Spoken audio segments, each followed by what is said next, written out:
سر ایک بات ہے، یہ حضور جو بات کرتے ہیں ایلیگوریکل سمبولک، مطلب جو کرائسٹ کے موضوع ہیں، آگے کرائسٹ کے جو موضوع ہیں، کہا جاتا ہے کہ وہ بھی سمبولک تھے، یعنی کہ ٹرو سینس میں وہ نہیں ہوا.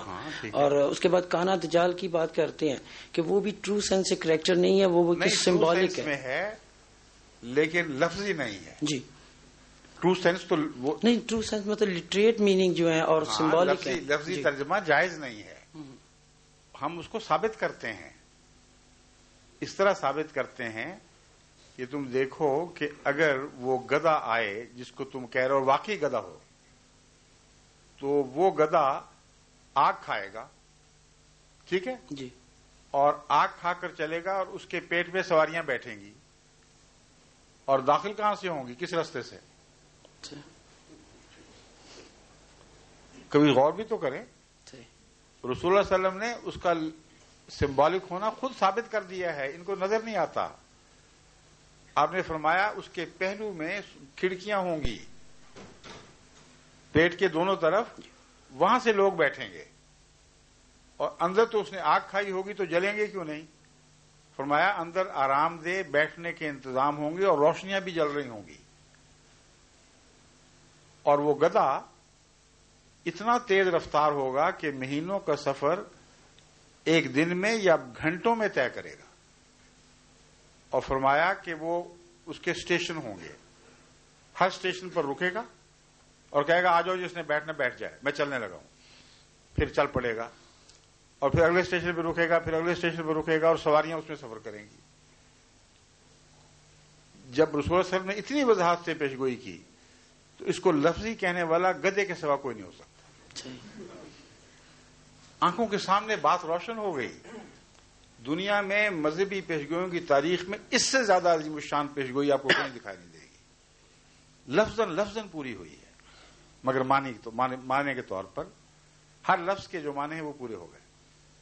پھر یہ بھی مولویوں نے نہیں سوچا کہ وہ گدھا جو اس طرح دوڑی پھرتا ہے اسٹیشن بنا بنا کر، ہے تو دجال کا گدھا مگر چڑھتے ہیں اس میں عام لوگ.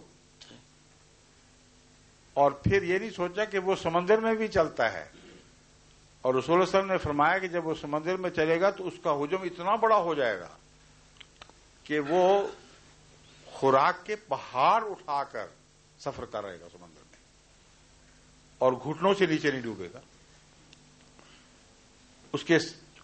اس پر پہاڑوں کے خوراک کے پہاڑ لدے ہوں گے. اور آپ نے فرمایا کہ وہ خوراک کے جو پہاڑ لدے ہوں گے وہ دجال کی طرف سے غریب قوموں کی طرف تحفہ لے کے جائے گا، لیکن صرف ان غریب قوموں کی طرف جو دجال کے سامنے اپنا سر جھکا دیں گے. جو دجال کی بالادستی کو قبول نہیں کریں گے، وہ بھوکے مر جائیں تو ان کو یہ فوڈ ایڈ نہیں دے گا. کبھی آپ نے سنا ہے کہ امریکہ سے واقعتاً ماؤنٹین لوڈز، پہاڑ لدے ہوئے خوراک کے، چلتے رہے ہیں جہازوں پر اور ان غریب ملکوں کی طرف جاتے رہے ہیں جہاں بھوک تھی مگر وہ امریکہ کی بالادستی کو قبول کرتے تھے. ساتھ کے ہمسائے بھوکے مرتے رہے، ان کی انہوں نے کبھی پرواہ نہیں کی. درست ہے یا غلط ہے؟ صحیح. تو ابھی بھی پتہ نہیں کہ وہ گدھا کیا ہے. پھر حضرت صلی اللہ علیہ وسلم نے تو کوئی ایسا موقع چھوڑا ہی نہیں جس سے صاحب عقل کو سمجھ آ جائے کہ لفظی پیشگوئی نہیں ہے، مانوی ہے.